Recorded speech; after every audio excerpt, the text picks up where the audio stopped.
Audio. Coronavirus, des pays rapatrient leurs citoyens confinés sur le Diamant Princess.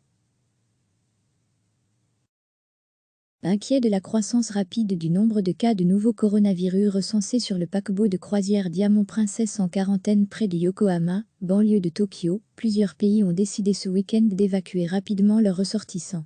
Quelques 355 cas ont été comptabilisés dimanche matin sur ce navire. C'est 70 de plus que samedi, jour où 67 nouveaux cas avaient été confirmés. Mais les 3,700 personnes à bord n'ont pas encore toutes subi les examens permettant d'établir leur éventuelle contamination. Jusqu'à présent, nous avons effectué des tests sur un total de 1,219 personnes, a déclaré le ministre japonais de la Santé Katsunobu Kato, sur la chaîne publique Nippon NHK, précisant que 73 des 355 personnes contaminées ne présentaient pas de symptômes à ce stade.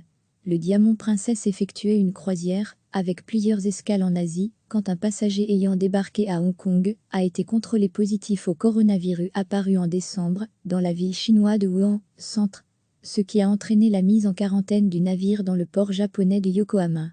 Depuis, au fil des résultats d'analyse, le nombre de cas ne cesse de grimper bien que les passagers soient confinés le plus possible dans leur cabine et que les cas confirmés soient transférés dans des hôpitaux japonais spécialement équipés. Face à l'aggravation de la situation et des doutes sur l'efficacité des mesures prises, plusieurs gouvernements ont décidé d'évacuer leurs ressortissants paraissant sains pour les placer 14 jours en quarantaine dans leurs pays respectifs.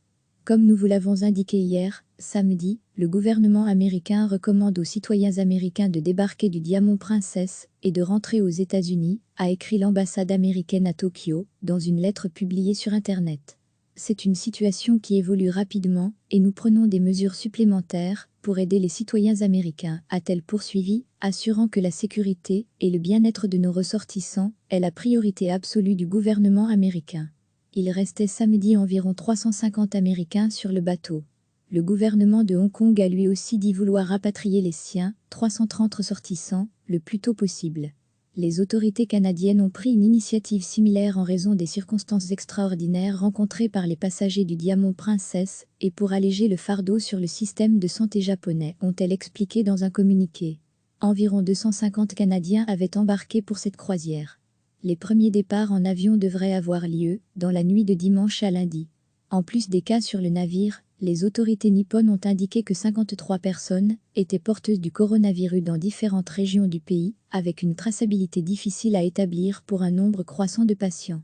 Les experts estiment que des malades touchés par le coronavirus peuvent désormais apparaître n'importe où au Japon et que les habitants doivent prendre le plus de précautions possible, comme se laver les mains très fréquemment, porter des masques, désinfecter les objets, etc.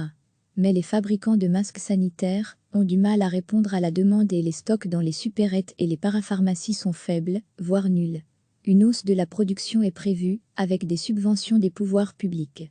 Selon le dernier bilan diffusé dimanche par les autorités chinoises, la pneumonie virale Covid-19 a provoqué la mort de 1,665 personnes en Chine continentale, hors Hong Kong et Macao, sur un total de 68,500 cas de contamination recensés sur le territoire. La plupart des décès ont été constatés dans la province du Hubei, centre, foyer de l'épidémie apparu en décembre dans son chef-lieu Wuhan. Seuls 4 décès ont été enregistrés ailleurs dans le monde, un sur le territoire chinois semi-autonome de Hong Kong et les 3 autres respectivement au Japon, aux Philippines et en France. Recevez chaque matin l'essentiel de l'actualité. Cliquez sur s'abonner pour recevoir les dernières nouvelles.